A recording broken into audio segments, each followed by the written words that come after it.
ये पटना के लालबाग इलाके में शनिवार की अलस सुबह है।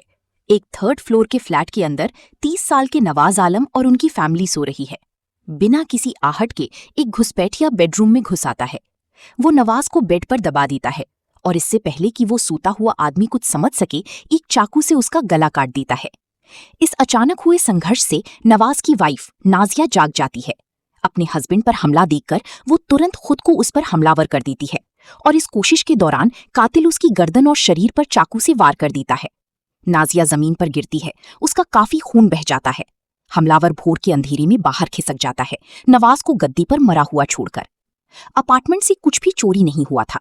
घुसपैठिए ने फैमिली की कीमती सामान को इग्नोर कर दिया, पूरी तरह से हमले की सटीकता पर फोकस करती हुई।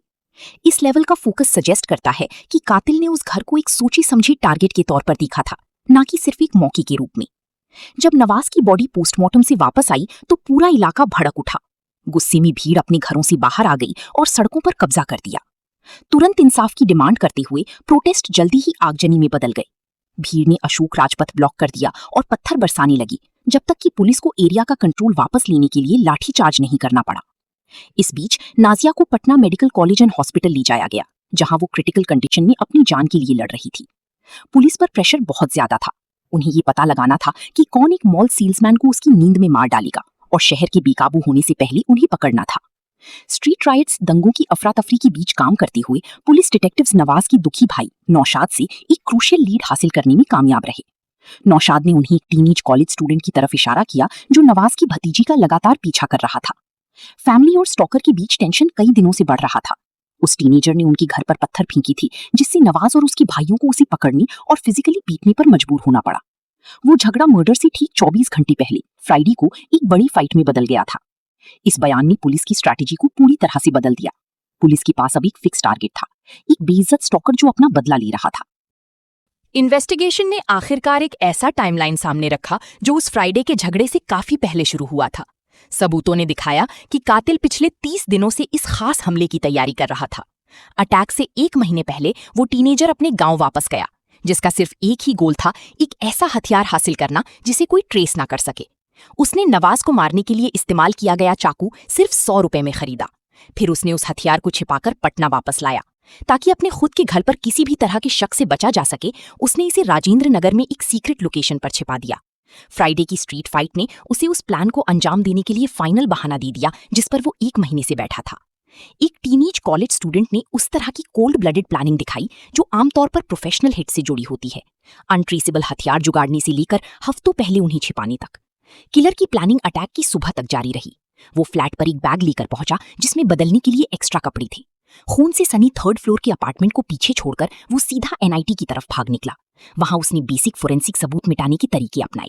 उसने अपने खून से सनी कपड़ों को टुकड़ों में काटा और सबूत मिटाने के लिए उन्हें गंगा नदी में फेंक दिया। दोपहर तक वो इतना नॉर्मल था कि उसने अपनी साथी को कॉल किया, कंफर्म किया कि काम हो गया है और तय किया कि चाकू को एग्जैक्टली कहाँ ठिकाने लगाना है। वहां से उसने दीघा के लिए एक ऑटो रिक्शा लिया और बेगूसराय की बस में बैठ गया और अपनी बुआ के घर पहुंचा। उन्हें बताया कि वो बस ऐसे ही मिलने आया है।